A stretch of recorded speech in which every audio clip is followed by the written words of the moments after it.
Tov,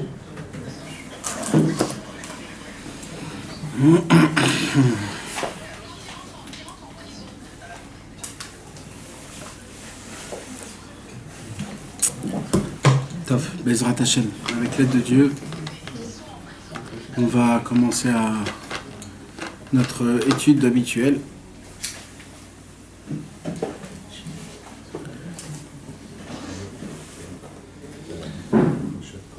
Amen.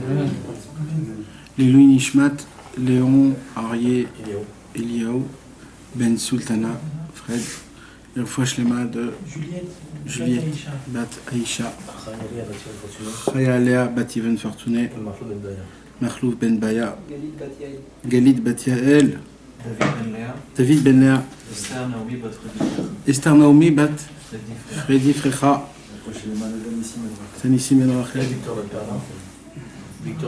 Victoria Bat Perla, Tanissim Ben Rachel, Shimon Ben Frecha, Israël Yitzhak Ben Fortuna, Bezrat Hashem. Ce soir, c'est un soir qui est très spécial parce que ce soir, c'est le 7 Adar. Et c'est la Iloula de Moshe Rabbeinu. Moshe Rabbeinu est parti de ce monde, si on peut l'appeler comme ça, ce soir. Alors, bien sûr, beaucoup de gens vont dire il y a 2 Adar cette année. Alors, c'est peut-être le premier, c'est peut-être le deuxième, il y en a qui disent que c'est le premier, il y en a qui disent que c'est le deuxième. Il y a beaucoup de choses à dire à ce sujet-là.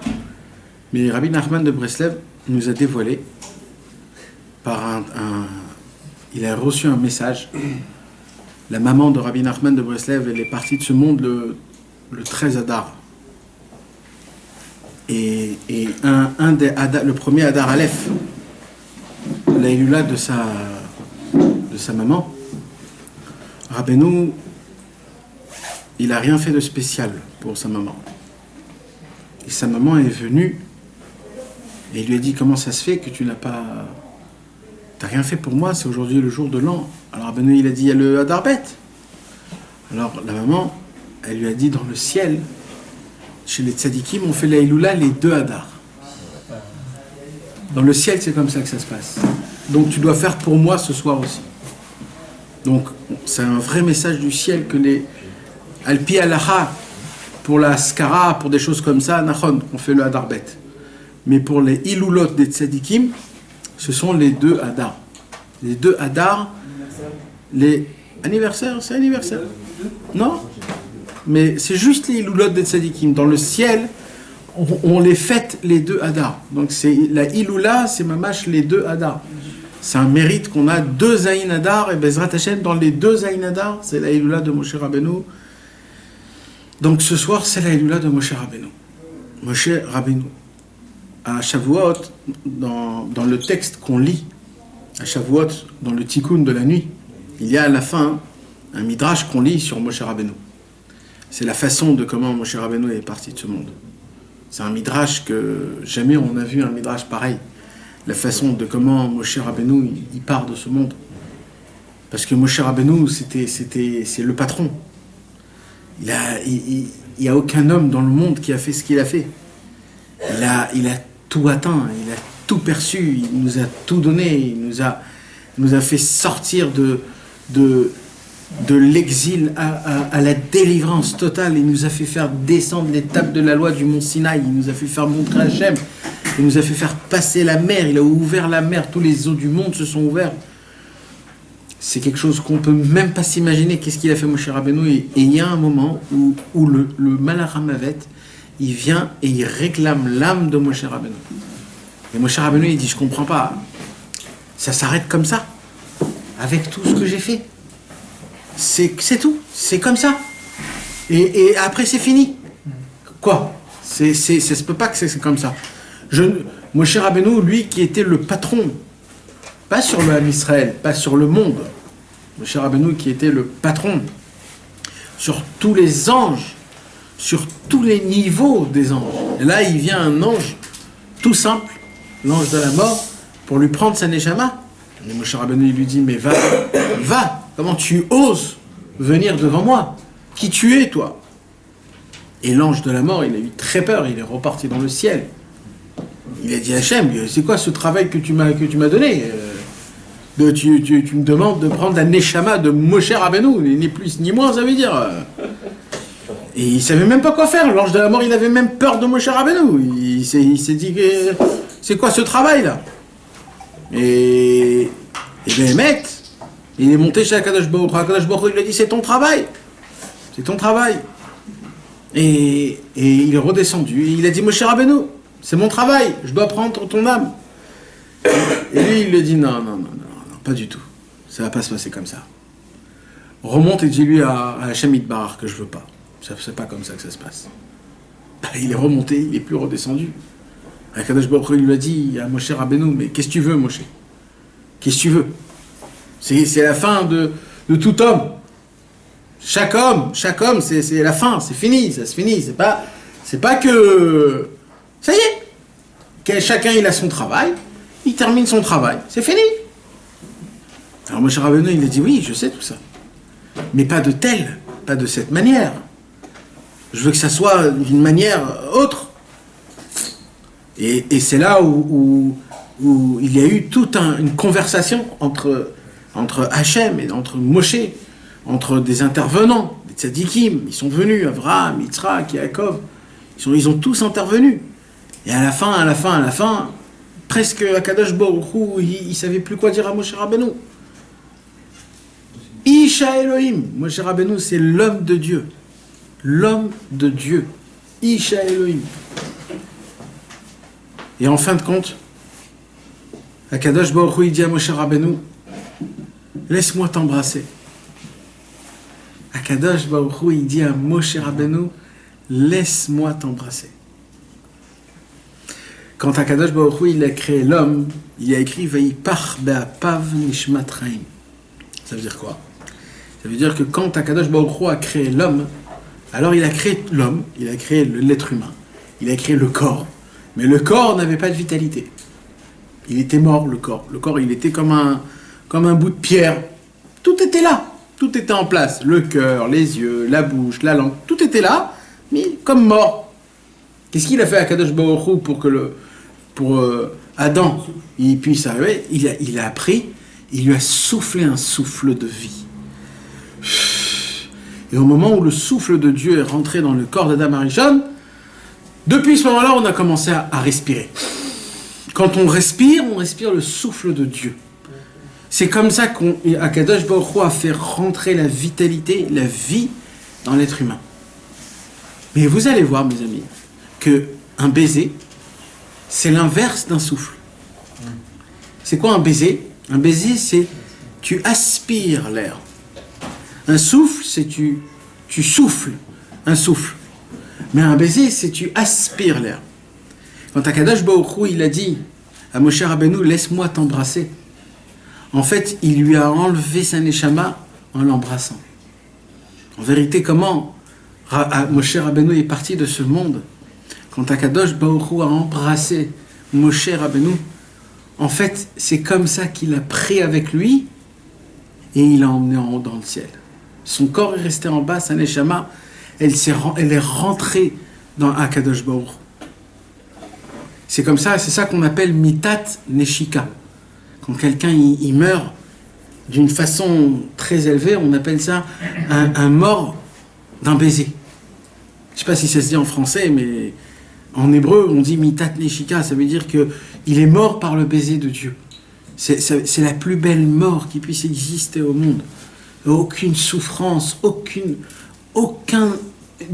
différence, tout comme si que tout continue normal, mais juste avec beaucoup plus de vitalité, beaucoup plus de... Un jour, Rabbi Moshe Breslever,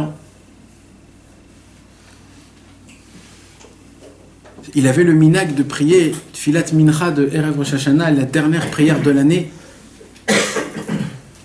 On l'a donné à Rabbi Moshe Breslever. C'est marrant parce que même Rabbi Israël Cordonneur, il priait cette prière-là. C'était lui le chazan, dans la choule, dans le kibbutz de Ouman Rosh Hashanah. Maintenant, c'est pas comme aujourd'hui où il y a plein de minyan. Dans le kibbutz de Rosh Hashanah, il y avait un seul minyan, un seul. Tous les chassidés de Breslev priaient dans ce minyan-là. Donc les chazanim, ils étaient choisis vraiment à la loupe. Et la dernière prière de l'année, qui est Tfilat Mincha de Erev Rosh Hashanah, c'est raté Rabbi Moshe Breslever qui l'a prié. On lui donnait à lui le... Et un jour, quand il a commencé à faire la prière, Rabbi Moshe Breslever, et qu'il a commencé à dire Vaïdaber Hashem el Moshe les morts. Au moment où il a dit ces mots-là, il s'est évanoui. Il est tombé par terre, il s'est évanoui. Maintenant, à l'époque, dans le kibbutz de Ouman Rosh Hashanah, il y a 150 ans, Mincha, c'était pas comme aujourd'hui 20 minutes avant la Shkia. Mincha, c'était 3 heures avant la Shkia. La dernière prière de l'année, c'est pas... La dernière prière de l'année, ça se fait avec un enthousiasme, une vitalité, avec un éveillement, avec une ferveur. Donc ça leur prenait, la dernière fête Mincha, ça leur prenait à peu près 2 heures de faire Mincha. Et Rabbi Moshe Breslever, il commence à faire Mincha, Vaïdaber Hashem el Moshe les morts, et il tombe, il s'évanouit. Les gens, ils viennent, ils essayent de le réveiller, c'est le Chazan. Là, on parle de milliers de personnes. Donc, qu'est-ce qu'on fait? Et ils essayent de voir, ils essayent de regarder, ils essayent de le réveiller. Mais ils n'arrivent pas. Ils essayent. Ils ont emmené des bessamim. Ils ont emmené un docteur et ils l'ont réveillé. Dès qu'ils l'ont réveillé, ils l'ont assis, il était mais boulbal. Il s'est remis un petit peu, on lui a dit Rabbi Moshe Breslever, ça va pas, qu'est-ce qui se passe? Tu peux prier la prière, qu'est-ce qui se passe? Il a dit, quand j'ai dit les mots Vaïdaber Hashem El Moshe les morts, je me suis dit Moshe Rabbeinu a parlé avec Dieu. C'est possible. Moshe Rabbeinu, c'était un homme, c'était un être humain. C'était pas un dieu ou un ange. C'était un être humain. Il est né d'un papa et d'une maman. Moshe Rabbeinu a eu une enfance comme les enfants, ils ont une enfance. Moshe Rabbeinu, il a mangé comme tout le monde mange. Moshe Rabbeinu, il allait aux toilettes. Moshe Rabbeinu, c'était un être humain. Moshe Rabbeinu, il avait des pensées, il était comme nous, Et il s'est travaillé, jusqu'à qu'il a atteint un niveau qui peut parler à Hachem, et pas juste qu'il peut parler à Hachem, que Hachem s'adresse à lui. Vaïdaber Hachem. Et comme Rabbi Moshe Breslever lui-même, il s'appelait Moshe, ça lui a fait encore plus un éveillement que, c'est possible que Dieu nous parle, mamash, comme on l'entend de toute cette simplicité, pas que Dieu nous parle à travers les livres, à travers le monde, ça c'est certain que Dieu nous parle, mais qui nous parle tout simplement, et qui nous appelle, et qui dit, un tel, mon fils, fais comme ça, va ici, va faire ça, va faire là.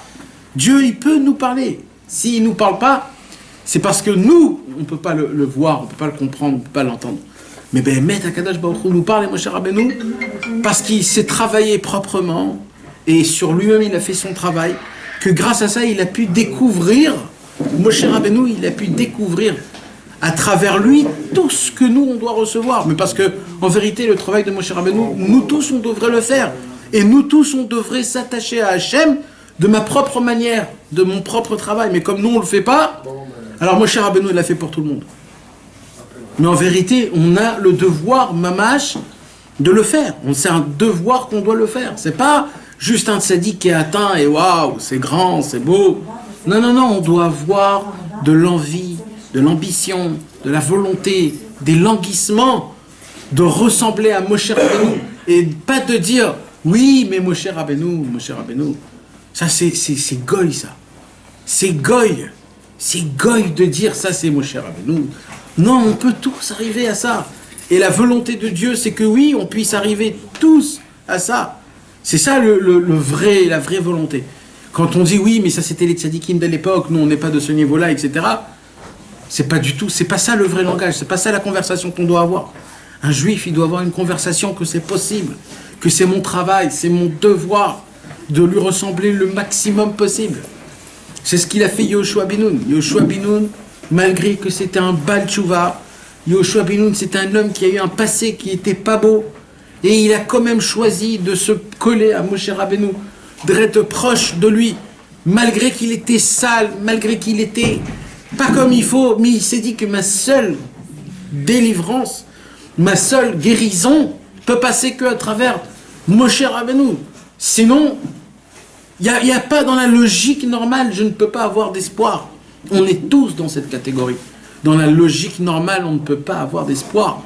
Avec tout ce qu'on a fait, de la façon de comment on vit aujourd'hui, qu'est-ce qu'on passe, comment on est, comment notre vision.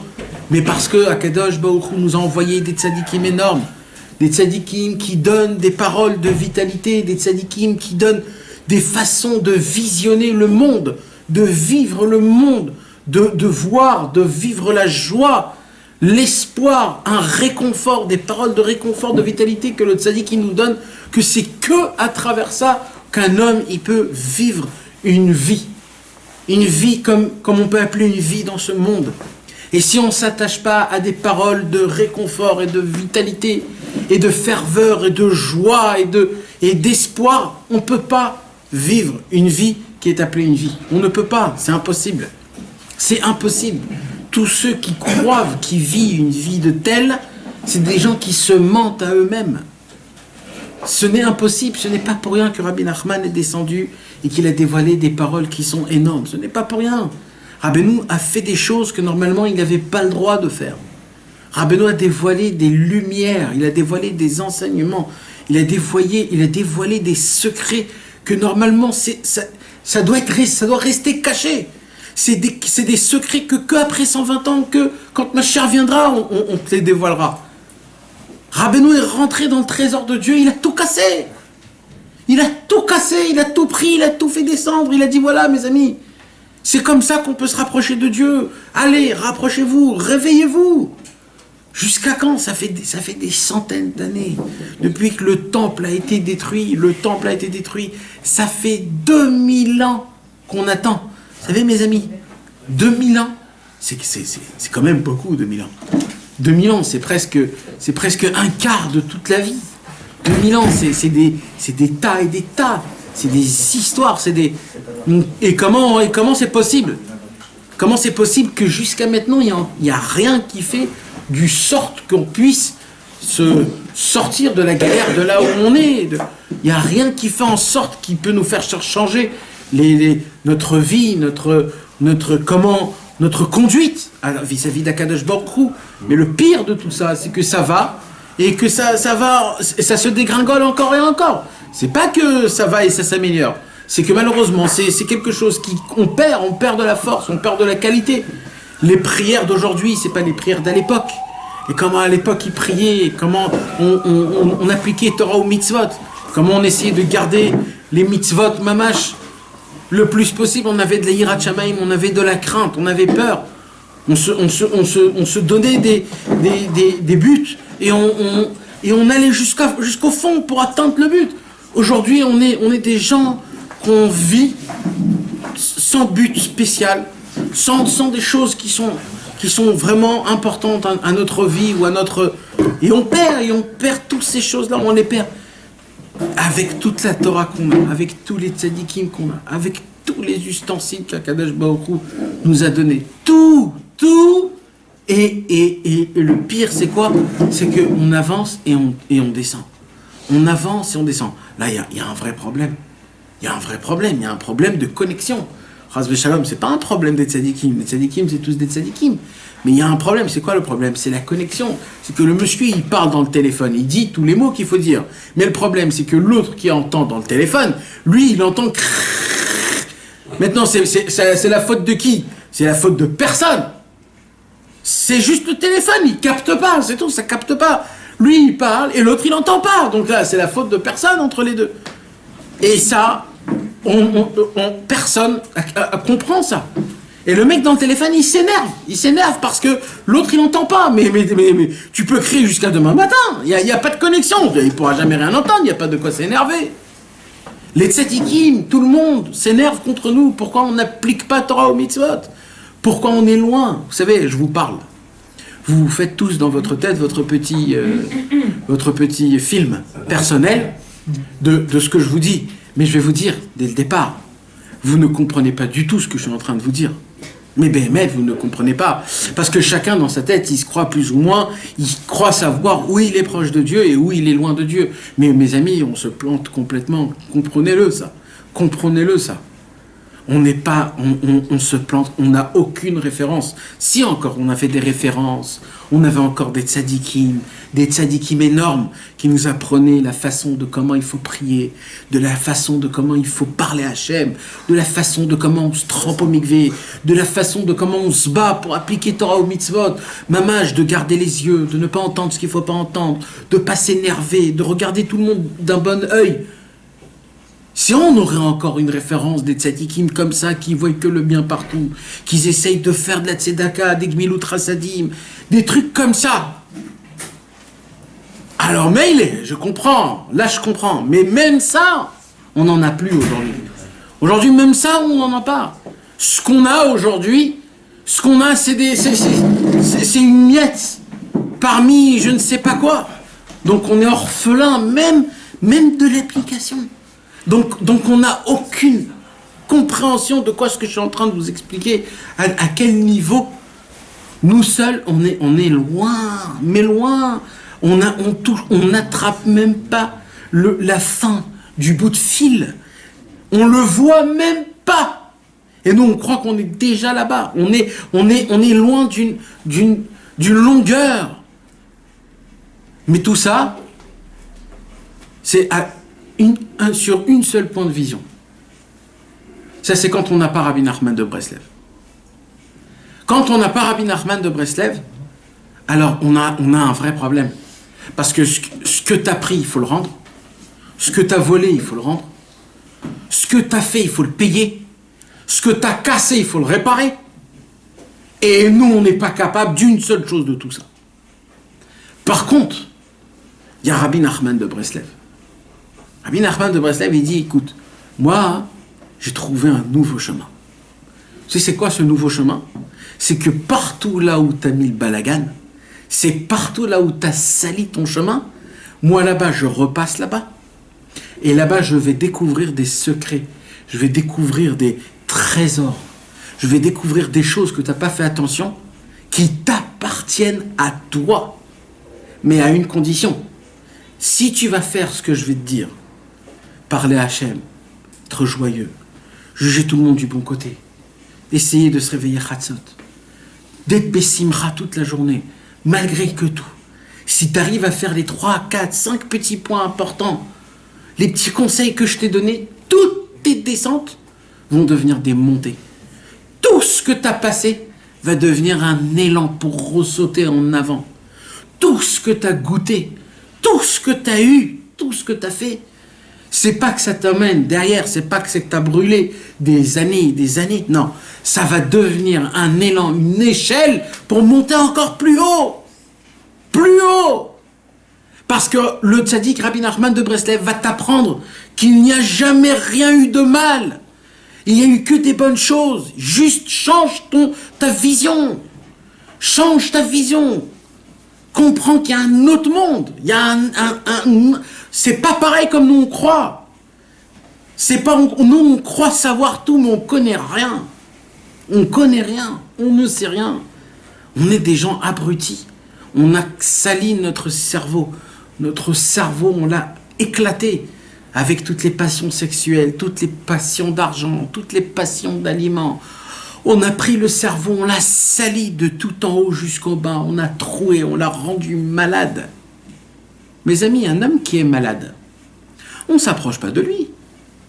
C'est un homme qui il peut te faire passer sa maladie. Comment ça s'appelle? C'est contagieux. Maintenant, nous, toute notre vie, c'est un contact. Les copains, c'est un contact. Les voisins, c'est un contact. Le travail, c'est un contact. Tu t'imagines combien tu es contaminé dans la journée? Rien que dans la journée, d'une seule journée. Maintenant, c'est pas un malade. Tu es en contact avec des centaines de malades contagieux. Contagieux. Tu peux mourir. Ah ben nous, il dit, vous êtes en danger, les frères. Parce que le pire de ça, c'est que c'est pas juste les êtres humains. On a des iPhones. Le iPhone, c'est une maladie en elle-même, contagieuse, très très grave. Maintenant, il y en a que ça leur suffit pas, un, ils en ont deux. Il y en a qui en ont deux, il y en a trois. Après, il y a ça, après il y a ça, après il y a ça, après il y a ça. Et ça continue, et ça avance, et t'en as encore, et t'en as encore. Et ça, c'est un truc. Après, il y a les... Donc, Béhémet, on ne peut pas s'en sortir comme ça. Mais il y a Rabbi Nachman de Breslev. Rabbi Nachman de Breslev, lui, c'est pas un magicien. Rabbi Nachman de Breslev, c'est un homme qui t'apprend à vivre réellement comme un être humain il doit vivre. Il vient et il se met à côté de toi, parce que lui-même, il a passé ce que tu as passé. Et il te dit, mon frère, aie confiance, avance, ne fais pas de compte, ne te pose pas trop de questions, applique avec toute simplicité. Toute simplicité. Ce soir, mes amis, on va étudier dans le Likutei Moharan habituel, Torah 5. On va apprendre, dans quelque sorte, le secret de Naaseh Venishma. Tout le monde parle Naaseh Venishma, Naaseh Venishma. Le peuple juif, quand Akadosh Baruch Hu lui a donné la Torah, alors on a dit quoi? Naaseh Venishma. On a dit on fera et après on écoutera. Quand Akadosh Baruch Hu a entendu Naaseh Venishma, il a dit c'est le peuple Avraham, Yitzhak et Yaakov. C'est le peuple élu, c'est le top niveau du monde. Ils ont dit d'abord on va appliquer et après on va comprendre. Vous savez mes amis, Rabbi Nachman, il a expliqué ça d'une manière, je vais essayer de vous l'aiguiser un petit peu, le pshat que Rabbeinu il dit sur le mot de Naaseh Venishma. Rabbi Nachman de Breslev, on va le lire tout à l'heure dans le Likutei Moharan, Rabbi Nachman de Breslev rapporte donc le Midrash où les Béné Israël ils sont venus et ils ont dit Naaseh Venishma. Le Midrash raconte une histoire. Le Midrash il dit quand les Béné Israël ils ont dit Naaseh Venishma, il y a eu un truc très grave qui s'est passé. Très très très très grave. Quoi? Il y a eu une voix énorme qui a rugi des cieux et qui a dit Migila Raz Ze Lebanaï. Quand les Bnei Israël ils ont dit Naaseh Venishma, dans le ciel il y a une voix qui est sortie et qui a dit qui a découvert ce secret au Bnei Israël? Quel secret? Le secret de dire Naaseh Venishma. Le Midrash, il dit, ça veut dire quoi? Ça veut dire, il dit le Midrash, quand un maître dit à son serviteur, je voudrais te demander quelque chose, mais je voudrais que tu me dises oui. Qu'est-ce qu'il dit le serviteur? Il dit, je peux pas te dire oui. Et si tu me dis de sauter du 7e étage, je vais pas sauter du 7e étage. Alors d'abord, dis-moi, et après tu vas me dire ta demande, je vais réfléchir si je peux l'appliquer ou pas.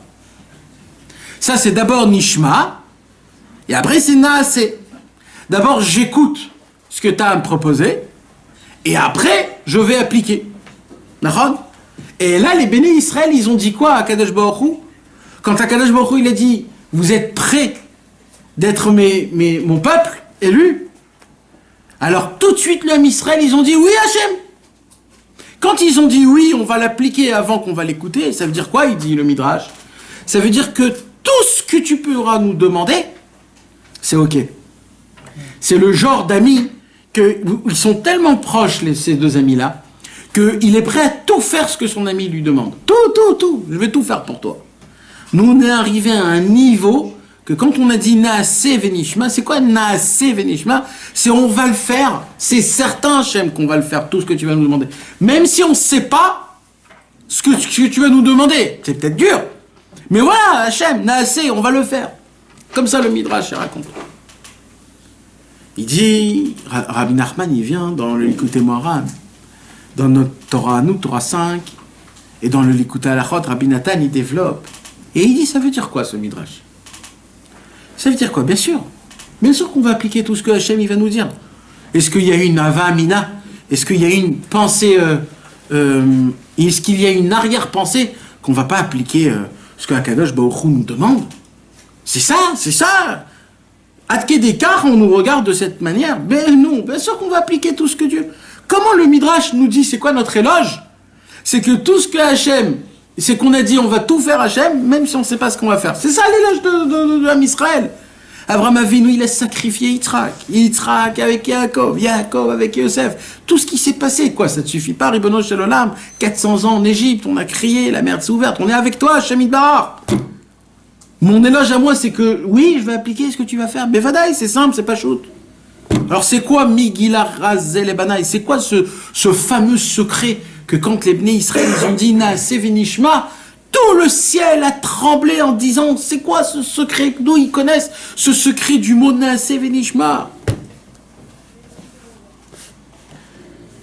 Eh bien mes amis, le Likuta à la Rod Rabbi Nathan nous dévoile une Torah Temet, une Torah Traïm, une Torah de vie, Rabbi Nathan nous dévoile un secret exceptionnel. Il nous dit, en vérité, mes amis, ça veut dire quoi, Nishma? Naaseh Venishma. On va le faire et on va le comprendre. Mais en vérité, le vrai mot, c'est entendre. On va entendre. Naaseh Venishma, ça veut dire quoi, mes amis? Parce que, en vérité, Rabbi Rabbeinu, il dit, il se cache, et c'est un secret énorme, énorme, énorme, énorme.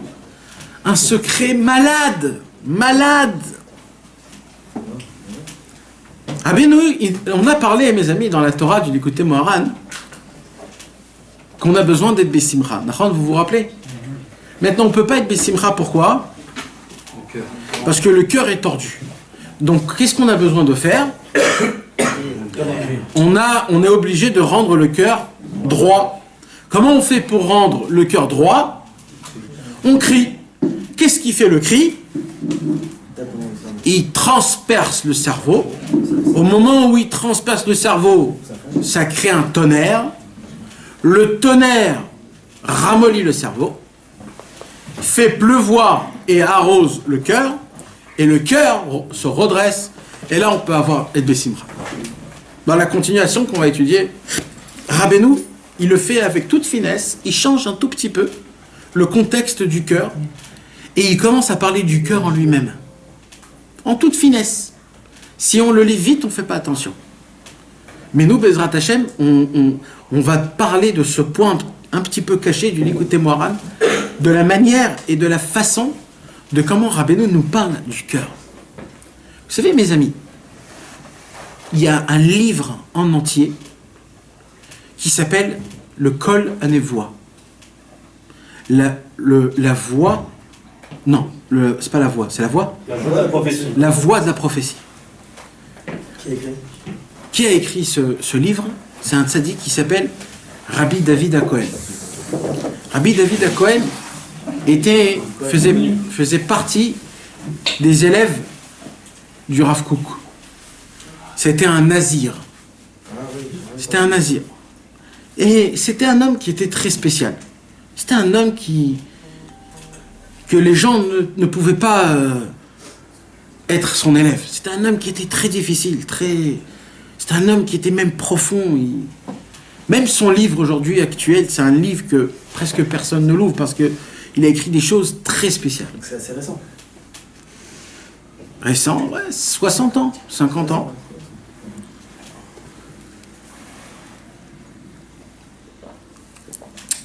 Maintenant, lui, il a écrit un livre. C'est une sorte de Hakira dans la Gemara, dans la Shkafa. Et là-bas, il pose une question et il dit, c'est quoi d'après la Torah le membre le plus important? C'est quoi le membre essentiel? Parce qu'il dit, regarde, quand on regarde dans le monde, quand on voit les Arabes, les catholiques, les chrétiens, les hindous, chacun avec ses... Et ils disent tous, toute leur Torah, et ça dépend par quoi, il faut faire quoi pour atteindre ça. Mais nous, la Torah, c'est quoi l'essentiel qu'on a besoin pour la Torah? Comment la Torah se donne par intermédiaire? Comment? C'est quoi qui fait qu'un homme peut donner la Torah? Alors, là-bas, il dit, et c'est pas lui qui le dit, c'est pris du Gemara, c'est pris des Midrashim, il y a des psukim dessus, que le membre le plus important pour qu'on puisse acquérir la Torah, pour qu'on puisse birlal, faire passer la Torah, c'est l'oreille. Pourquoi? Parce que si tu n'entends pas, tu ne peux pas entendre. Donc la connexion se fait en parlant et en écoutant. Alors là, on va poser une question, mais je n'ai pas besoin d'écouter. Je peux lire. Ça suffit de lire. J'ai un livre. Je lis. Eh bien, la Gemara, elle te dit non. Ça suffit pas. Moshe, Kibel, Torah, Missin. Même Moshe, il a reçu la Torah à l'écoute d'oreille de Dieu. Et Moshe n'a pas écrit un livre et il a donné au peuple juif. Il y avait le Sefer Torah. Il pouvait lire le Sefer Torah. Mais le chemin qu'Akadosh Baruch Hu a préféré, c'est que Moshe Rabbeinu parle la Torah et que le Ham Israël entend. Et que comme ça va se passer. Que le papa, il va raconter à son fils et le fils au petit-fils. C'est pour ça que dans la Gemara, quand on veut apprendre la halacha, parce que de la Gemara, on apprend la halacha, c'est quoi qu'on dit? On dit tashma. Viens et écoute. Parce que dans la halacha, dans le concept de la halacha de terre à terre, de comment il faut appliquer Batarles, ça se fait avec l'oreille. On voit, mes amis, dans les halachot, on a vu il y a 2 semaines, dans la paracha Mishpatim, on a lu tous les dinim, les halachot des avadim, des serviteurs. Et là-bas, mes amis, il y a écrit une halacha. Un maître, quand, sans faire exprès, le serviteur a été endommagé. Il s'est cassé une main, il s'est cassé un pied, il a été endommagé. D'accord? Alors, la halacha est dit que le maître doit lui payer une certaine somme en équivalence de l'endommagement qu'il a eu par rapport à son membre. Si c'était la main, alors on voit qu'est-ce qu'il faisait avec la main et on le dédommage par rapport à son action. Et là, le Gemara, il dit par contre, si son oreille a été endommagée, il doit payer tout le corps. Tout le corps. Il doit payer tout le corps. Pourquoi? Parce que c'est le premier membre. C'est le membre le plus important. C'est l'infection qu'on puisse, à travers ça, découvrir la Torah. Maintenant, quand on entend ça, mes amis, alors on se dit, ok, je comprends, ok. L'importance, c'est d'écouter. L'importance, c'est d'entendre. Parce que la Torah se fait passer en entente. Mais nous, on entend plein de choses dans la journée. Est-ce que est-ce que l'ouïe, il est important tel quel ou il dépend de quelque chose? Parce que mes amis, on entend des cours de Torah. On entend des cours de rabbanim ou de tzadikim qui nous disent comment il faut se rapprocher de Dieu, comment il faut avancer, des cours de halachot. Et malgré tout, ça ne m'oblige pas d'appliquer ce que j'entends. Si on aurait appliqué tout ce qu'on aurait entendu, ça serait le top. Alors, c'est quoi? Ça veut dire quoi? Asket ou shma? Asket ou shma? Quand Rabbi Nathan il a expliqué le pirouche, quand on dit tous les jours, 2 fois, 3 fois par jour, Shema Israël, Hashem Elokeinu, Hashem Echad. On ne peut pas dire tout simplement Hashem Elokeinu, Hashem Echad. Pourquoi on doit dire Shema Israël? Écoute Israël. Ça veut dire quoi écoute Israël? Et Rabbi Nathan il explique le pshat. Il dit Shema Israël, c'est qui Israël? C'est moi. C'est moi le Israël. Alors il dit Rabbi Nathan, Shema Israël, écoute-toi. Tu te parles à toi là, tu parles à personne d'autre. Tu dis Shema Israël. Quoi Shema Israël? Hashem Elokeinu, Hashem Echad. Il dit Rabbi Nathan, ça veut dire quoi? Bien sûr que j'écoute quand je dis quelque chose, je m'entends. Alors ça veut dire quoi écoute?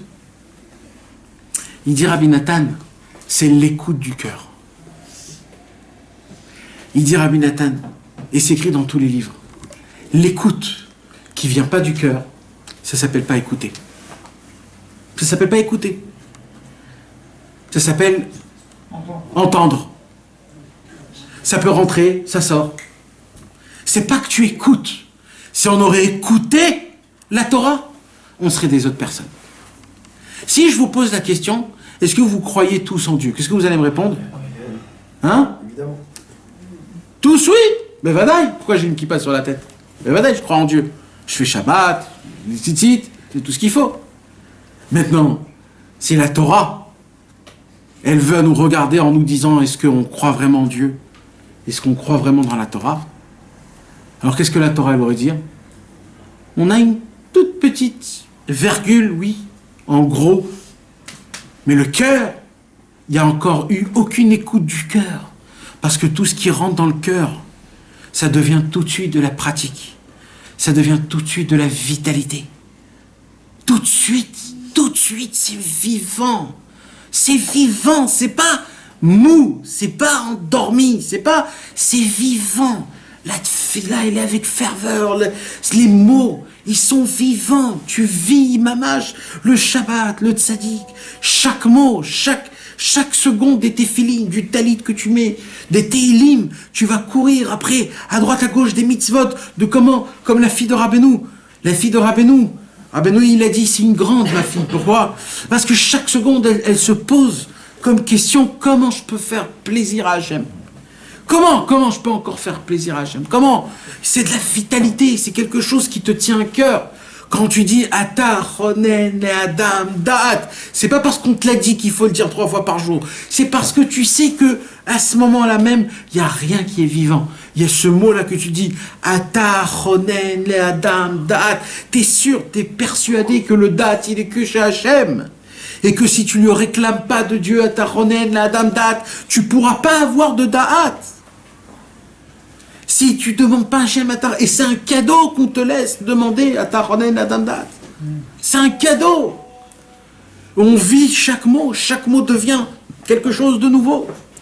Il dit Rabbeinu, quand ils ont dit Naase Vinishma, ça voudrait dire quoi? Il dit Rabbi Nathan, quand Akadosh Baruch Hu nous a proposé la Torah, le Ham Israël, il dit Ham Israël, mais on va pas se mentir. On va pas se la faire, nous. On n'est pas des hypocrites. On sait qui on est. On sait que tout ce qu'on va appliquer, ça va être un écoute sans cœur.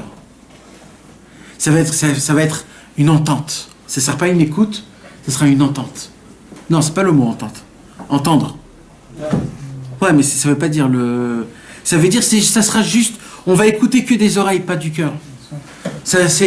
On va l'écouter que des oreilles. Ça veut dire quoi? Ça veut dire Akadosh Baruch Hu, il va nous dire il faut faire ça, et il faut faire ça, et il faut faire ça. Et le peuple juif, il sait que tout ce qu'il va appliquer, il va l'appliquer d'une manière très extérieure, très très très loin de moi, pour presque limite m'en débarrasser. Ah, j'ai fait mincha. Ah, je me sens libre là. C'est comme si que Rasra, le monsieur, ça y est, il s'est libéré. Oh, on a fini avec ça. Et ainsi de suite pour Arvit, et ainsi de suite pour Khatzot, et ainsi de suite pour ça, et pour ça, et pour ça. Presque... je respire. Jusqu'à maintenant, j'étais angoissé. Les Béné Israël savaient ça. Et ils ont dit, Hachem, on va pas te le cacher. On va pas te le cacher, Hachem Yitbarach. On va être un peuple dur de la nuque. Têtu comme une mule. On va être des imbéciles nés. Tu vas nous faire montrer la vérité devant les yeux. Et on va rester des imbéciles. On va continuer à courir après ce monde. On va essayer de t'oublier, Hachem. On va essayer de... Mais tu sais quoi, Hachem Yitbarach? Tu veux savoir c'est quoi notre grandeur, Hachem Yitbarach? Notre grandeur, c'est Naase Venishma. Ça veut dire quoi? C'est que nous, on va faire tout. Naase. On va le faire. On va appliquer la Torah. Mais on va avoir l'espoir qu'un jour, on pourra le faire d'une manière de nishma. D'une manière que quand on va l'appliquer, ça va sortir du cœur. Ça va prendre des millénaires. Des millénaires. Des centaines de générations vont appliquer la Torah d'une manière que de naasser. C'est quoi la manière de naasser? C'est sans vitalité. Sans rien. D'une manière très molle, très morte, très automatique, sans vitalité. Et on est conscient de ça, Mais on a espoir qu'un jour, on va arriver du niveau de Nishma. Et c'est ça notre beauté. Naaseh Venishma. Hachem, on ne va pas attendre du Nishma d'abord, du cœur, de la ferveur, de la simcha, de l'engouement, du kiff. Non, on va l'appliquer. Ça va nous piquer les yeux tellement que ça va nous faire du mal. Ça va nous piquer les yeux. Mais on va le faire quand même. Pourquoi ? Parce qu'on aura espoir que le Nishma, il va venir. C'est-à-dire que le cœur, un jour, on pourra mettre les téphilines d'une manière que ça, on l'a écouté de tes oreilles et que c'est sorti du cœur et que tu le fais mamage d'une plus grande vitalité. On a espoir qu'un jour ça nous arrive. Et si ça va jamais m'arriver dans toute ma vie, eh bien peut-être mes enfants. Et si mes enfants ne vont pas, alors on a espoir qu'un jour ça arrivera. C'est ça, Migila Razel Banaï. Qui a dévoilé un secret pareil? Si on enlève les lois du temps, Rabbi Nachman de Breslev. C'est lui qui a dévoilé ce secret. Naaseh Venishma. Les anges ont posé la question, comment c'est possible un secret comme ça, il a été dévoilé? Comment? Rabbeinu a dévoilé le secret. Naaseh Venishma, Dieu, on va courir après toi, comme des zombies, comme des pourris. On va nous faire montrer à nos enfants la manière de Mincha, la manière de Harvit. Vite faire vite, hein, parce que ce soir on n'a pas trop le temps. En plus on doit tous partir. Alors vite fait, il y a 10, il y en a un qui doit partir. Très très vite Mincha. Ah super, très vite. Allez, on n'a même pas honte. Allez, vas-y, hop, un peu plus vite, hein, vas-y, parce que... ouais. Il n'y a aucun problème dans ça. Mais ça nous embête même pas. Ça veut dire on le fait. On n'a même pas honte. Comme ça on lui fait. Oh, il y a des gens qui frappent à la... Bechavod, comme si que... qu'il y a quelqu'un qui court après toi, comme si que... Le secret de Naaseh Venishma, c'est que Ribono Shel Olam, tu crois qu'on se ment? On sait combien on est, qui on est, on sait. On sait, mes amis. Vous savez, il y a quelques temps, je vous ai envoyé un audio, si vous vous rappelez, d'une fila de Erev Rosh Hashanah, il y a 50 ans. Vous vous rappelez que je vous ai envoyé ça? Moi, j'ai pas reçu. Jeanne, je l'ai envoyé à toi. Tu te rappelles de ça, Aaron? Je ne sais pas d'avoir partagé quelque chose. Tu peux, je crois que tu l'as envoyé, tu as dû envoyer une liste. Ah, ça se peut. Ouais. Je l'ai envoyé à tous mes contacts. Non, tu ne l'as pas envoyé avant. Parce que tu n'avais pas de WhatsApp, toi. Ah, j'ai pas de WhatsApp, ouais. C'est plus c'est bon, on l'a reçu. Il y a à peu près une soixantaine d'années, mes amis. C'est beaucoup, 60 ans. Il y a une soixantaine d'années, il y a une grande équipe des Américains qui se sont rapprochés de Rabbeinu. Et pour la première fois, ils sont venus, pour la première fois, en Eretz Israël, faire le premier kibbutz de Ouman, de Rosh Hashanah. Mais il n'y avait pas Ouman à l'époque. Alors le kibbutz, c'était quoi? C'était à la grande choule à Mehacharim, à la grande Breslev. C'était là-bas où le kibbutz il se faisait. Et comme eux, c'était des Américains, c'était des gens riches, c'était des gens avancés dans le monde, ils avaient emmené à l'époque, en Eretz Israël, ça n'existait pas, un magnétophone.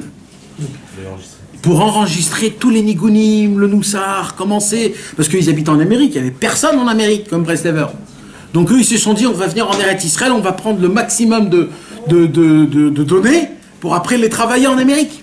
Donc ils sont venus il y a 60 ans, et avec des magnétophones, et ils ont pas arrêté de faire des enregistrements, les prières, les cours de Torah. Donc on a un trésor, c'est un trésor comme il n'y a jamais eu au monde un trésor pareil, mes amis. C'est un trésor, c'est mamash, le retour dans le passé. Pas dans le futur, c'est le retour dans le passé, mamash. Ça veut dire il y a une possibilité, mes amis, d'entendre la façon de comment des Chassidei Breslev, il y a 60 ans, ils priaient. Et bien, dernièrement, ils ont découvert un nouvel enregistrement. Ils ont dévoilé un nouveau enregistrement. Un enregistrement d'il y a 60 ans. D'une filate de Mincha, d'une journée normale. Normale, d'accord? Un normal. Un 13 février, il n'y a rien. C'est le jour où il n'y a rien. Il n'y a rien du tout. Un jour normal, d'accord? Normal. Le monsieur, il est... Mehmet 13 février, c'est cette année? Ah. Mais qu'est-ce qui se passe? Ils sont venus et tu entends. une tfilat mincha des Chassidei Breslev il y a 60 ans, mon frère. Je peux te dire, quand t'entends ça, tu te remets en question. Mais tu te remets en question. Tu te dis, il y a un problème quelque part, là. Je peux pas me tromper autant, ça veut dire pas autant, ça veut dire il y a un niveau, quoi. Il y a un truc. C'est pas. Mais moi, je vous dis, moi, je l'ai entendu, mes amis, ça m'a mis une claque. Mais une claque. Mais c'est de la folie. Comment on peut prier comme ça tous les jours? Tous les jours. Comment c'est possible? Je vous promets que moi, je croyais au début que c'était Yom Kippour. Je croyais que c'était Yom Kippour. Le Chazan, il pleure. Achiveinu, Avinu, il supplie Hachem. Il supplie Hachem dans chaque prière. Et tout lequel t'entend, comme si c'était le dernier Amen de leur vie. Oh, mais tu t'attends à un truc? Non, c'est normal, ça continue. Teka, Béchofar. Chaque prière, c'est un monde. Et le Chazan, il est là. Et c'est du mot à mot, mais pas du mot à mot comme je te dis, les mots à mot, t'arrives à dire. C'est un autre truc. C'est vivant. C'est un poème. La Torah devient un poème. Il a des arguments. La tfila, elle te parle de tout seul. Mais quand tu sors d'une tfilat mincha comme ça, tu sais plus ce qui se passe. T'es sous de la Kedusha. Tu te dis, mais où je vais là? Je peux pas aller au travail. Je peux pas. Je vais aller faire des télim toute la journée. Je vais pleurer. Quand tu te dis, mais comment c'est possible qu'on est arrivé comme ça? Et aujourd'hui, les gens, ils parlent et ils disent, oui, mais lui, mais de quoi vous parlez? Écoutez, entendez. Soyez éveillés. Quand tu entends de ton cœur, c'est pas pareil. Rabbi Nachman de Breslev, dans la Torah numéro 5, nous parle de ce problème. Il dit, Naaseh v'nishma, vous voulez savoir comment arriver à Nishma? Ou vous voulez vous gratter les oreilles?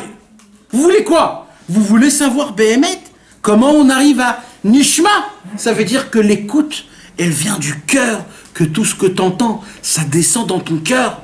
Il dit, Rabbeinu, répare ton cerveau, arrose ton cœur. Il dit, Rabbeinu, et là, mes amis, c'est ça ce que je vous dis, il y a une finesse toute petite, qu'on ne fait pas très attention quand on étudie l'écoute moral. Parce que c'est 2 lignes dans l'écoute moral. Et c'est la fin, ça veut dire, c'est la fin. Donc c'est 2 lignes que tu fais pas. On dirait que Rabbeinu, il se répète, mais là, il se répète pas. Parce que là, Rabbeinu ne parle pas de la Yashrut Lev. Rabbeinu ne parle pas de la droiture du cœur. Là, il parle de l'éveillement du cœur. Et c'est pas pour but d'être Bessimcha. C'est tout simplement l'éveillement du cœur du Nishma. C'est-à-dire, mes amis, vous savez qu'est-ce qu'on attend tous? Les goïms. Les goïms, qu'est-ce qu'ils parlent toute leur vie, tout le temps? Qu'est-ce qu'ils parlent? Dans leurs chants, dans leurs poèmes, dans leur politique, dans leur tout. C'est quoi qu'ils parlent tout le temps? C'est quoi? C'est l'amour. Ils parlent que de ça. Pourquoi ils parlent que de l'amour? Parce que c'est le seul sentiment pour eux qui vient du cœur. Il n'y a rien d'autre à part ça qui sort du cœur. La Torah, Akadosh Baruch Hu nous donne qu'on peut vivre tout avec le cœur. Manger, dormir, raconter une blague, parler, prier, travailler. Tout avec le cœur. Mais tu t'imagines ce que c'est quand un homme, il fait avec le cœur, il boit un verre d'eau avec le cœur, mes amis. Moi, je me suis posé une question, toute ma vie, je me suis posé une question. Rabbi Israël Ber raconte que quand il avait 17 ans, il brûlait son cœur, qui cherchait où est le Hémet. Akadosh Baruch Hu lui a envoyé Rabbi Israël Cordonneur. Quand Akadosh Baruch Hu lui a envoyé Rabbi Israël Cordonneur, Rabbi Israël Ber a dit, quand j'ai entendu la façon de comment Rabbi Israël Cordonneur a dit la bracha de Al Netilat Yadayim, j'ai compris que c'était un tzaddik nistar. Mais je t'en supplie, Rabbi Israël, comment t'as compris que c'était un tzaddik nistar en faisant un Netilat Yadayim? Mais qu'est-ce qu'il a fait quand il a fait un Netilat Yadayim? Qu'est-ce qu'on peut bien faire quand on fait un Netilat Yadayim? Qu'est-ce qu'il y a de spécial? Encore tu me dis Tachanoun, je comprends, le monsieur il pleure, etc. Mais quand tu fais un Netilat Yadayim, qu'est-ce qu'il y a de spécial pour que tu comprennes que cet homme-là c'est un tzaddik nistar? Qu'est-ce qui s'est passé? Eh bien, je vais vous dire, mes amis, c'est très très simple. C'est que quand lui, il a fait Anetilat Yadayim, c'est sorti du cœur, pas de la bouche. C'est sorti du cœur. Quand vous voyez, vous savez, quand Rabbi Israël racontait les histoires de Rabbeinu, quand il racontait des Torahs de Rabbeinu, quand Rabbi Israël, surtout, il racontait les contes de Rabbi Nachman de Breslev, moi je peux vous dire que même si vous avez un avion à prendre, vous allez le rater. Ah, moi je peux vous dire, Rabbi Israël te faisait rentrer dans le conte, dans l'histoire où tu n'étais plus dans ce monde. Voilà. Tout le monde, hein, tout le monde. Des Chilonim, le Méchani, des Breslev, pas des Breslev. Rabbi Israël prenait ton âme, il te prenait toute ton attention, tes yeux, ton cœur, il te le prenait, il te l'aspirait, et il faisait, il te le voilà, il te le broyait encore et encore et encore, et il te faisait, et t'étais comme ça, tu pouvais plus bouger, t'étais là, t'entendais, t'étais dedans, presque tu voyais Mamash, tu voyais les cons, tu voyais le Chacham, tu voyais le Tam, tu le voyais de tes yeux. Il avait un casquette, il avait un truc. Mamash, tu le voyais, tellement il te rentrait dedans. C'est quelque chose qu'on ne peut pas comprendre, c'est des choses que... Pourquoi? Parce que ça vient du cœur. C'est Nishma. Lui, il a reçu son assez, il a rendu Nishma. Lui, c'était devenu un cœur. Rabbeinu, ici, dans la Torah 5, passe en petite... comment on dit les... Entre guillemets... Non, pas guillemets. Entre parenthèses, ça veut dire... Parce qu'il te parle de la Yashrut Lev, parce qu'il te parle, parce qu'on est en train de parler du cœur, là. Alors, là, notre problème, c'est quoi? C'est qu'on veut réparer le cœur. Le cœur est tordu, on veut que le cœur soit droit. Alors, Rabbeinu nous met une petite parenthèse, papa. Il te dit, tu sais... Tout le problème, c'est qu'en fait, mes amis, on n'a jamais écouté la Torah. On n'a jamais entendu un cours de Torah. Sachez-le, hein. Parce que le jour où vous allez entendre un cours de Torah, vous faites Teshuvah Behemet. Behemet. Le jour où on entend une vraie Torah du Likutei Moharan, on fait Teshuvah Behemet. Le problème, c'est qu'on n'entend pas. On entend comme on entend plein d'autres choses. Quand tu montes dans le bus et qu'il y a 300 personnes qui parlent, c'est de la même façon que tu entends la Torah. Tu entends des gens qui... Tu entends des sons, voilà. Ouais, c'est sympathique, ouais, il a dit un beau chidouche, le chidouche c'est comme ça. Mais d'une manière froide et sec, c'est de la folie. Presque tu entends ce chidouche de Torah, tu as envie de boire un verre d'eau tellement qu'il t'a séché ta bouche.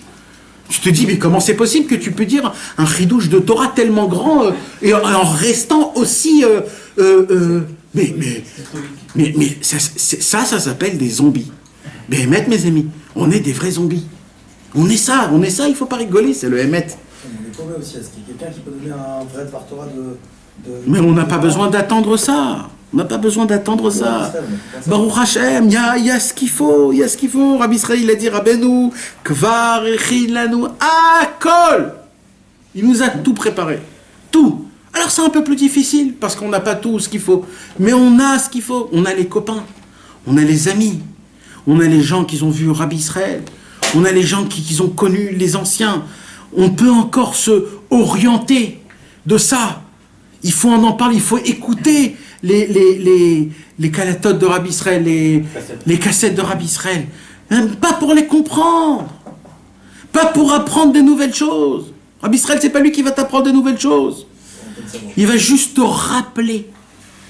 Il va juste te dire des mots de cœur. Vous savez, mes amis, les mots de cœur, quand quelqu'un il est cerveau, ça lui gratte tout le corps. Il peut pas.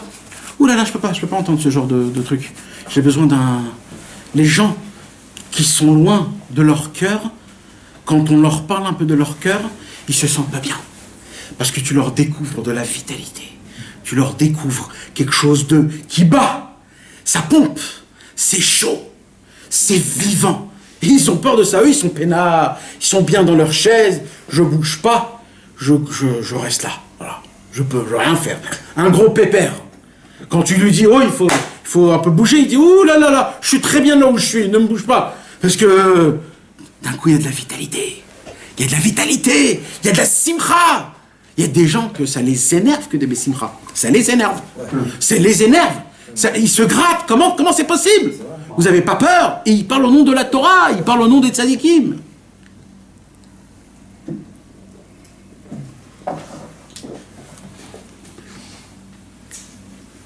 Rabbeinu, il dit, vous pouvez tourner autour du pot tant que vous voulez. Mais moi, la vérité, je vais la dire, il dit Rabbeinu. Il dit Rabbeinu, votre cœur ne peut pas se réveiller si tu l'arroses pas de ton cerveau. Ça veut dire quoi? Il dit Rabbeinu, sois un homme. Va commencer à crier. Va prier à haute voix. Crée un tonnerre dans ton cerveau pour que ton cœur a de la finesse, pour qu'il puisse battre et te redonner de la vie. Ça ne peut pas marcher autrement. Et ça, on va le lire dans notre Torah du Likutei Moharan là maintenant. Alors, on était, mes amis, dans le Seif Gimel, vers la fin du Seif Gimel. Rabbeinu va commencer à nous expliquer plusieurs explications qui sont basées sur l'enseignement qu'on a étudié. C'est quoi l'enseignement qu'on a étudié? C'est que le cœur, pour sortir de ces torduments, il est obligé d'être... Ça doit se faire par un tonnerre que nous on crée dans le cerveau. C'est quoi le tonnerre qu'on va créer dans le cerveau? C'est un cri. C'est la seule façon. C'est la seule façon. Oh. C'est la seule façon. Maintenant, Rabbeinu, il dit, c'est quoi le cri? C'est aussi un cri normal, oui, c'est un cri quand un homme écrit. Mais il y a un autre truc. On va l'étudier, mes amis, dans Rabbeinu, il rapporte le psaume des Télim numéro 49. D'accord? Dans les Télim numéro 76, il y a écrit Vézé, et voici l'explication, maintenant qu'on a appris tout ça, il dit voici l'explication du passouk dans les Télim, Pi yedaber chormot, vehagut libi tevunot. 49. Alors, c'est quoi Pi yedaber chormot? Ma bouche parlera des sagesses, vehagut libi, et la pensée de mon cœur va me donner l'application de la sagesse.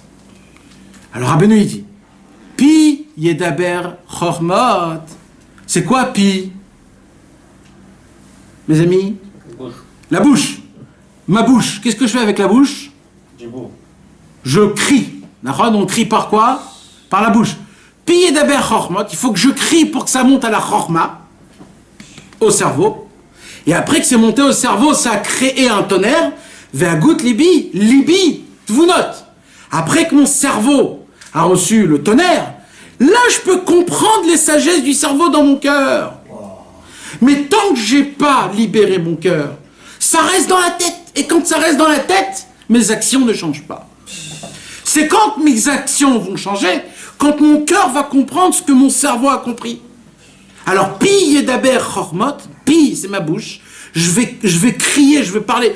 Alors là, c'est pas crier. Là, le Me'anachal, Rabbi Alter de Teplik, il dit que de là, on apprend que c'est l'avdaf un cri. C'est un cri, Beikar, c'est un cri. Mais dans ce point-là, Rabbeinu, il dit que c'est en fait, parce qu'il va tout de suite le dire tout de suite après, c'est une parole avec une force, pas une force physique, c'est plutôt une force concentration. De se concentrer dans les mots. Parce que des fois, on ne se concentre pas dans les mots. On dit les mots, on voit ça de en haut. Mais quand on fait attention, chaque mot, qu'est-ce qu'il veut dire? Mamash, comme par exemple tout à l'heure, je vous ai dit, écouter et entendre. En général, on ne fait pas la différence entre les deux, écouter et entendre. Mais quand, voilà, on a parlé de ça, donc là on se dit, écouter, c'est plus avec attention. Entendre, c'est juste de loin. Alors quand un homme, l'inverse. Alors, quand un homme, il parle de cette manière-là, il commence à faire attention un peu plus. Donc là, il dit pi daber chormot, c'est-à-dire de faire attention, mamash, avec la kavana de chaque mot que tu dis. Comme il a dit Rabbi Moshe Breslever, quand il a dit Vaïdaber Hashem, El Moshe les morts. Quand il a dit Vaïdaber Hashem, Moshe les morts, il s'est évanoui. Pourquoi on ne s'évanouit pas tous là? Hein? Il a dit les mêmes mots qu'on a dit.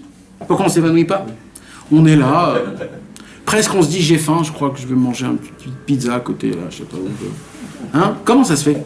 C'est parce que nous, c'est dans le cerveau, et lui, il a fait descendre dans le cœur. Quand tu le fais descendre dans le cœur et que tu captes qu'un Kadosh Baruch Hu, il peut parler avec un être humain comme un homme, il parle à un homme, tu tombes, mon frère. Tu t'évanouis, tu dis comment c'est possible?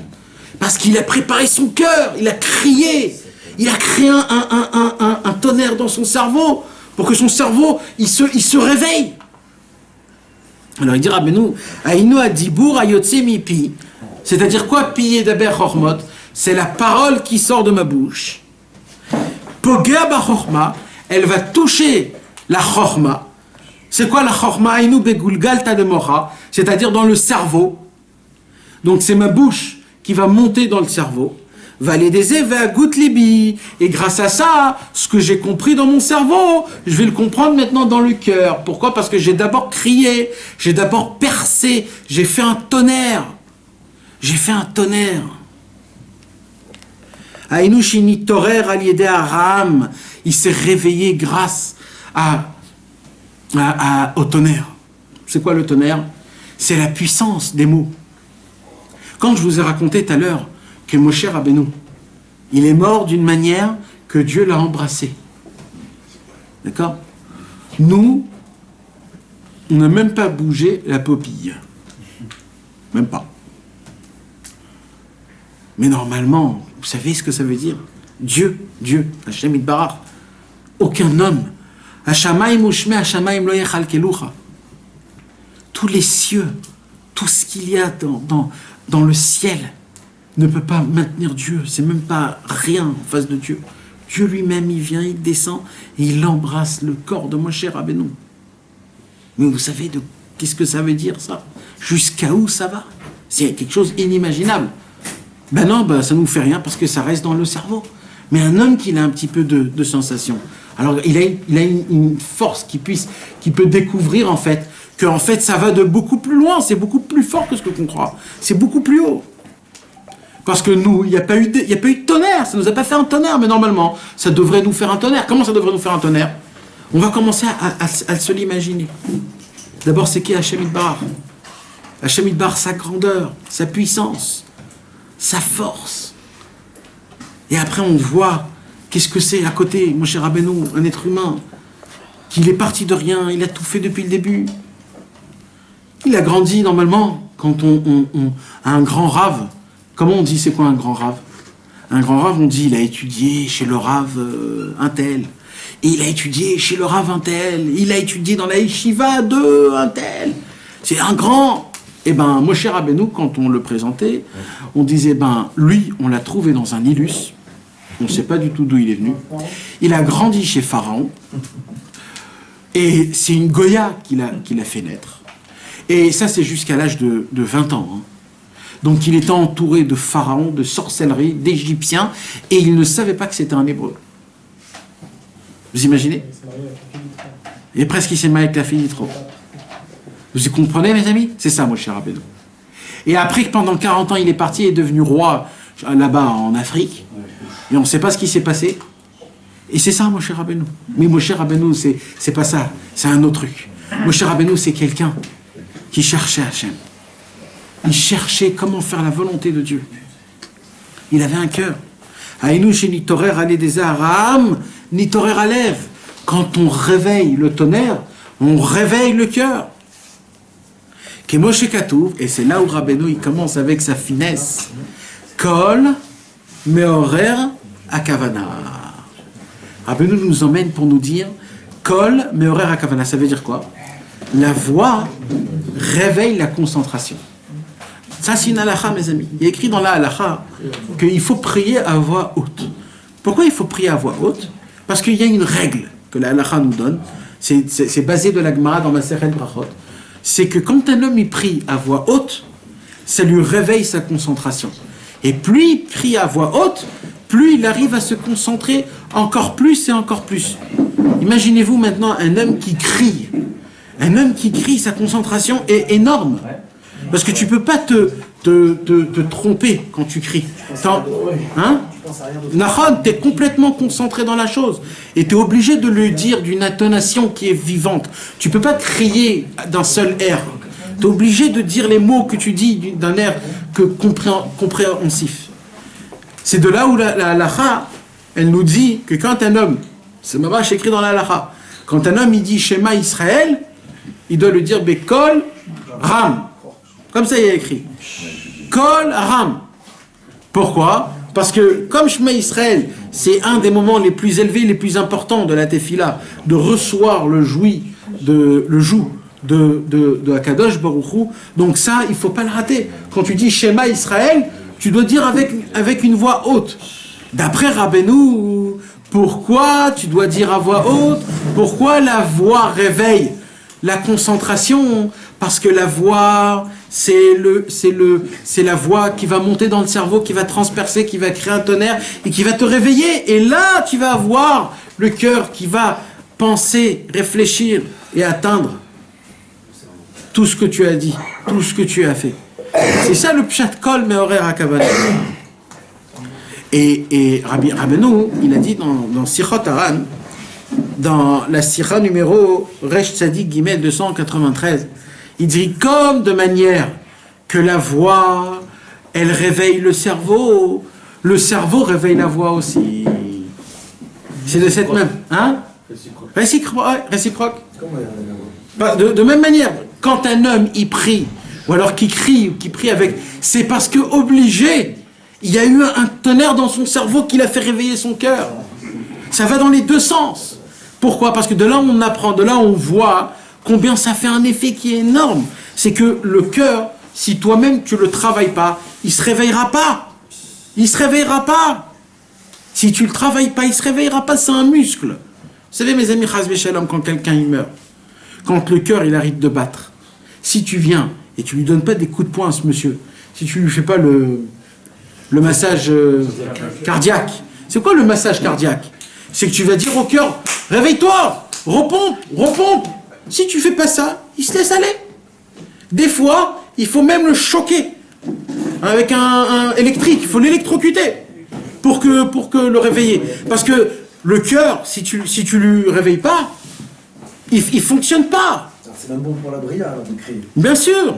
Donc quand un homme, mais encore une fois, c'est pas que le cri, comme on vient d'expliquer. C'est aussi la kavana. C'est les deux. C'est les deux en même temps. Mais ça veut dire, mais ça veut dire c'est quelque chose. C'est-à-dire c'est un travail. C'est pas tu dis écoute, j'ai pas envie. Quand ça viendra l'envie, elle viendra pas. Elle viendra pas. Si tu l'attends, elle viendra pas.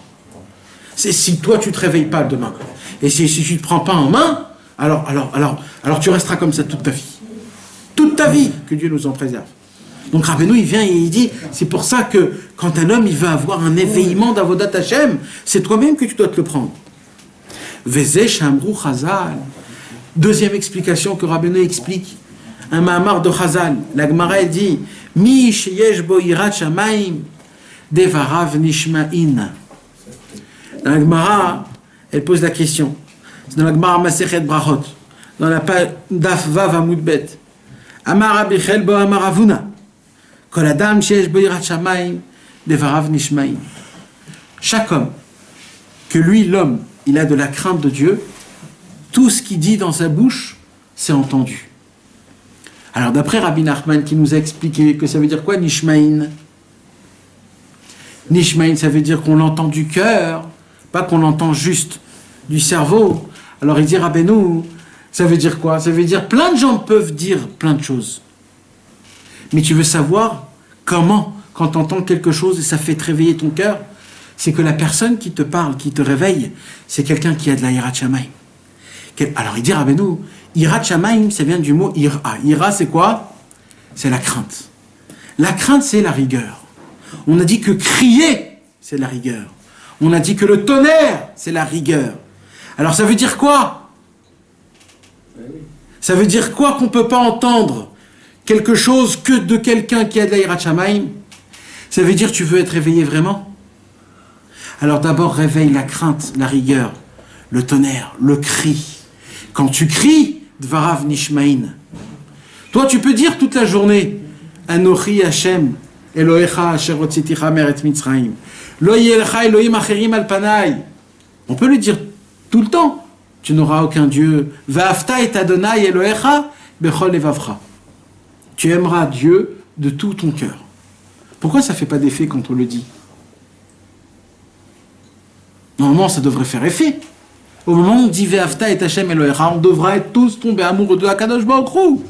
Pourquoi on ne tombe pas d'amoureux d'Akadosh Baruch Hu? Parce qu'on n'a pas de Yirat Shamayim. Donc, un homme qui n'a pas de Yirat Shamayim, ses paroles ne sont pas entendues. Donc, ce que tu dis, tu n'entends pas. Il dira Beno, alors comment on fait? créer la Yirat Shamaim. Comment on crée de la Yirat Shamaim? Quand tu cries. Yirat Shamaim, on a dit, c'est les Gvurot. Les Gvurot, c'est quoi? C'est le Ra'am Gvurotav. Quand tu cries, ton cœur se réveille et là, tu peux entendre. Quand tu cries la tfila, tu vis la tfila. Quand tu cries les mots de la Torah, tu vis les mots de la Torah. C'est pas comme si. Parce que mamage, tu as de la Yirat Shamaim. De là, on apprend, en plus de ça, Biur Alikutim, Midi Rebavon Ben Nachmen. De là, on apprend que ça fait effet même quand c'est pas toi qui le fais. C'est-à-dire, imagine-toi, il y a un chassid Breslev qui vient dans une synagogue et il prie avec Yirat Shamaim. Il prie en criant. Oh, il crie. Il dit Rabbeinu, comme lui, il fait là le tonnerre, il réveille son cœur. Il dit, un tonnerre, c'est entendu par tout le monde. Et il dit, maintenant, lui, il a fait un tonnerre que ça t'a réveillé à toi. Que lui, il a de la Yirat Shamaim, mais ces mots à lui, ils rentrent dans ton cœur. Regardez comment c'est fort. C'est pour ça que Rabbeinu, il a dit, allez prier dans... Soyez tous des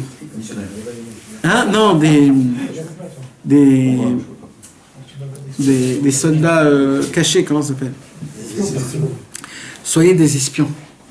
Allez prier dans des synagogues incognito Breslev. Priez comme un chassid Breslev. Faites un tonnerre dans la synagogue. Faites-les tous réveiller. Et amenez-les tous à Oumana Rosh Hashanah, ils deviennent tous fous. C'est ça qu'il faut faire. Parce que ça suffit d'un seul homme qui prie comme il faut, qui prie avec ferveur, qui prie avec vitalité. C'est toute la synagogue qui va changer. Même si on comprend pas ce qu'on dit. Rien, ma putain. Maintenant, si on comprend, c'est encore mieux. Parce que si on comprend... Non, mais parce qu'on a dit qu'il y a aussi la kavana. Parce que la kavana, c'est important de comprendre. Si on arrive à comprendre, ça nous aide encore plus. Mais on n'est pas obligé de comprendre. Veze Shamru Chachamenu Zichronam Livracha Mi sheyesh bo yirat shamayim dvarav nishmain. Rabbeinu il explique Mi sheyesh bo yira. C'est qui un homme qui a de la crainte de Dieu? Il dit Rabbeinu Mi sheyesh bo yira, un homme qui a de la crainte, kolona seramim, un homme qui a de la crainte, sa voix devient un tonnerre. Kiraam misitra de Yitzhak, parce que le tonnerre il vient du côté de Yitzhak. Yitzhak c'est la rigueur. Kemoshekatu vera'am gevurotav, la rigueur du tonnerre. Valiedeze devarav nishmaim, quand un homme il arrive à créer le tonnerre remet droit le cœur, et grâce à ça notre cœur est à l'écoute de nos paroles, à l'écoute de nos études, à l'écoute du Dvar Torah, à l'écoute de tout. Quand notre cœur est à l'écoute de tout, on est vivant. Alors là, le tonnerre, quand il crie, c'est tout le monde qui l'entend. Ça veut dire quand un homme il fait le tonnerre, c'est tous ses membres qui vont entendre le tonnerre et qui vont se mettre sous le joug de la Avodat Hashem. Et aussi tous les gens qui sont autour de lui quand ils vont entendre la façon de comment il priait. C'est certain que quand un homme il va dans une synagogue où tout le monde est en train de bâiller et de dormir, tu peux pas prier à Hashem comme ça. Par contre, si toi tu bailles et tu dors, et tu vas dans une synagogue de Chassid de Breslev qui prie avec ferveur, tu peux plus bailler et dormir. Tu peux plus, t'es réveillé, t'es là, tu cries, tu dis mais toi aussi, tu chantes, tu danses. Et il y a des gens qui disent je comprends pas, il faut prier gentiment. Qu'est-ce que vous avez? On dirait que vous êtes des malades. Excusez-moi. Mais d'où tu sors? D'où tu sors? Qui t'a appris à prier? Tu viens, tu parles. Mais quand tu sais les gens qui aiment le foot, d'accord? Quand les gens ils aiment le foot et qu'il y a un goal, il faut leur dire, écoutez, ne criez pas quand il y a un goal. Ça n'existe pas, les mecs. Mais oh, calmez-vous. Mais non, excusez-moi, on ne crie pas comme ça. Vous avez vu un mec qui dit ça? Rien, tout le monde s'éclate. Pourquoi? Parce qu'ils sont vivants, ils vivent. Ils disent, oh là là, je suis content, il y a un goal. Oh là là, c'est beau. Pareil, la tfila, quand tu arrives à être mechaven, 3-4 mots, tu dois être content. J'ai fait rentrer un goal. Chaque mot que tu dis avec kavana, c'est un goal. C'est un goal, c'est la balle rentre dans le goal. C'est une kavana. C'est quoi une kavana? Je vous ai déjà dit, mes amis. Kavana vient du mot kivun. C'est quoi Kivun? Direction. C'est mamash un jeu de foot. Il y a plein de gens qui vont t'embêter à faire rentrer le ballon. Plein de gens, plein de gens. Toi, tu devras parcourir tout le terrain. C'est toutes les marches à vote, tous les méniotes. Mais tu vas foncer, tu vas tomber, tu vas te lever, bam, tu vas faire rentrer un truc. Goal. Et ça, c'est quand on dit un mot. Baruch. Goal. Mamash, c'est ça. Chaque mot, c'est ça la kavana. La kavana, c'est de concentrer les mots à l'endroit qu'il faut. Donc tu t'imagines maintenant qu'est-ce qui se passe quand un homme il vit tel, il vit de tel, il a de fila pour lui. Y a pas, c'est vivant. Kitaman talia shmia. C'est où qu'on peut dire entendre. Il dit Rabbeinu, c'est quand le cœur entend, pas quand ton oreille entend. C'est quand le cœur entend. Comment le cœur il peut entendre? Que quand il y a un tonnerre dans le cerveau. C'est quoi le tonnerre dans le cerveau? Ou alors la concentration? Ou alors le cri? Si t'as pas de concentration, ça passe par le cri. Si t'as pas de cri, alors la concentration va emmener le cri. Mais de deux cas, c'est où la concentration? Ou le cri? Il faut que ça crée un tonnerre pour que le cœur puisse être réveillé. Kemoshekatu, comme on l'apprend, Adonai, Shamati, Shim'acha, Yareti. Encore une fois, regardez comment toute la Torah est dans ce pasouk. Hachem, Dieu, Shamati, Shim'acha, j'ai entendu tes propos, Yarati, et j'ai eu peur. Il dit Rabbeinu, regardez comment. On a dit c'est quoi la Yira? On a dit c'est la rigueur. Yira c'est la crainte ça vient de la rigueur, et la rigueur c'est le tonnerre.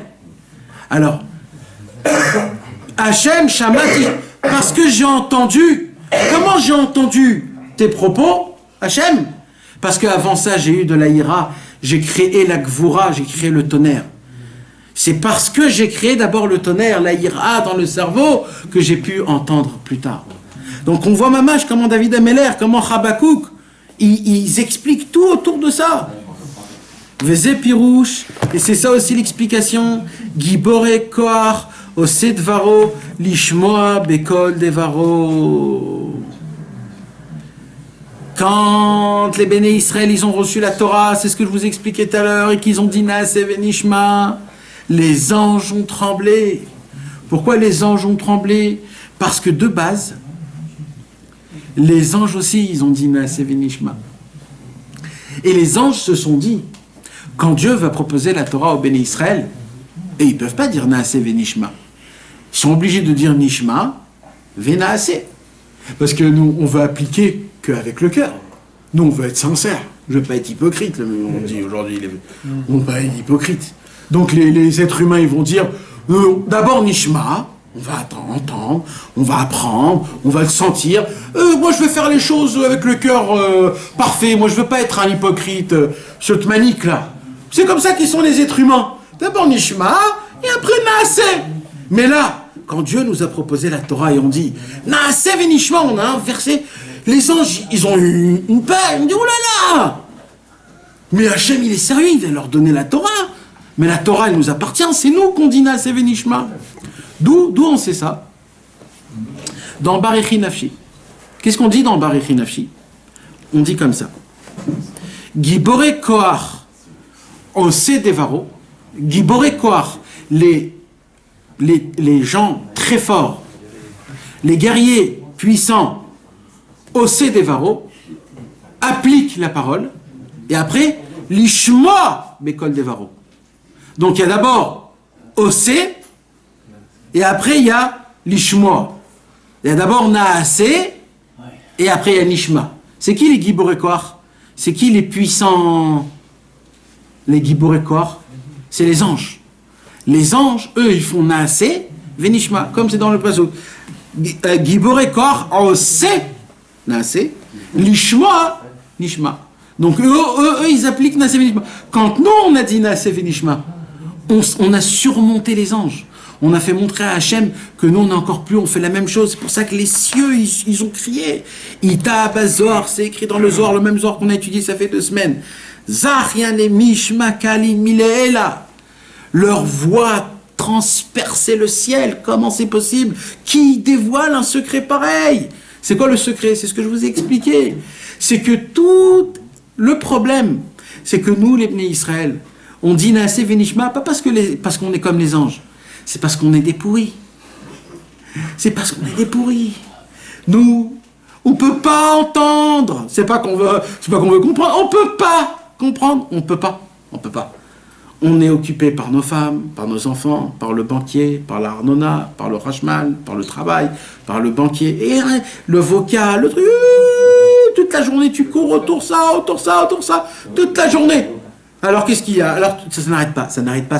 Donc, il n'y a pas Nishma, il n'y a pas. Alors, nous, Hachem, si on va attendre le Nishma, on ne fera rien. Alors, écoute bien, Ribono Shel Olam. Nous, on va appliquer, mais sache une chose, on va l'appliquer d'une manière qui sera pas belle. Mais toi, sache-le une chose, nous, on va le faire pour une seule raison, parce qu'un jour, on va le faire avec Nishma. Je ne sais pas quand, mais on a la Emouna qu'un jour, Hachem, tu vas nous donner la force de pouvoir le faire Nishma. Pendant ce temps-là, on va le faire Naaseh. Mais tout le Naaseh, c'est parce qu'on sait qu'il y aura Nishma un jour. Et les anges, ils pensent pareil, ils pensent qu'ils... Non, eux, les anges, c'est un autre ignan. C'est parce que eux, c'est un autre ignan. Mais nous, c'est ça le secret énorme. C'est qu'on aurait pu dire, tant que j'ai pas compris, tant que je le fais pas parfaitement avec mon cœur, avec mon cerveau. C'est ça le problème. Mais non, nous on a dit Naaseh Venishma. Aïnou alideh gvurot Naaseh re'amim. Validez alev shomea. Rabbeinu, il vient, il dit, il parle plus maintenant du cœur tordu ou pas tordu. Rabbeinu, il parle du cœur, est-ce qu'il entend ou est-ce qu'il n'entend pas le cœur? C'est de ça qu'il parle. Là, on est passé d'un autre sujet dans la Torah. C'est comment avoir un cœur qui entend, qui écoute. Il ne faut pas entendre de la tête, il ne faut pas entendre des oreilles, il faut entendre du cœur. Quand tu entends la Torah du cœur, alors la Torah, elle a une autre embellie. Elle reçoit une autre force, une autre puissance.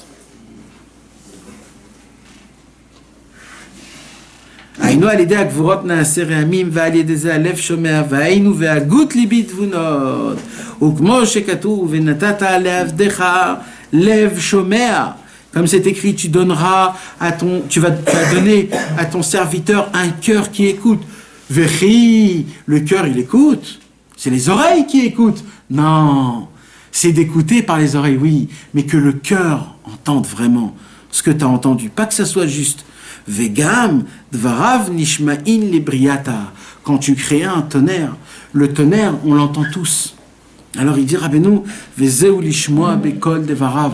Ça veut dire que quand un homme, il applique ça, qu'il essaye de se mettre en toute concentration, et que la concentration l'amène à crier, ou alors que lui, il crie pourquoi? Dafka pour avoir de la concentration, et que la concentration va lui créer, grâce à ça, de la pluie qui va arroser le cœur, pour que le cœur puisse entendre, sauf ce qu'il a à nous raconter le cerveau.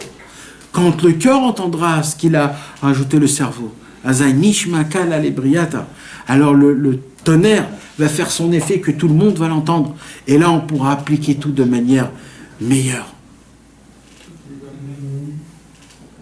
Que Kadosh Baruch Hu nous donne l'envie, l'ambition, la volonté, l'élanguissement de pouvoir travailler notre cœur, de le travailler jusqu'à qu'il puisse entendre toutes les paroles de Torah qu'on a étudiées toute notre vie, toutes les prières qu'on a priées. Et dès maintenant de vivre une vie de vitalité, Bezrat Hashem, avec l'aide de Dieu. Pourim, on n'a pas eu un changement. C'est-à-dire? Il n'y a pas eu un changement par rapport à ça. C'est Nishma depuis Pourim. Pourquoi notre corps il n'a pas réagi autrement? Pourquoi on n'a pas gardé cet impact-là qui est à Pourim? Peut-être que le jour de Pourim, on peut le jour de Pourim. C'est le seul jour. Sans ce jour-là, on ne peut pas. C'est difficile. À Pourim, on te le donne en cadeau à Pourim. C'est un cadeau. Tu sens même le émettre comme il est, tel quel. Ça parlait de Naaseh Venishma, il y a une Torah là-dessus sur le moral. Ouais, 22. Avec mon charbon, tu sais. Ouais. On ne peut pas écouter Hachem directement. Toi, tu écoutes, parce que sinon on perd beaucoup de vite, et après tu me répètes.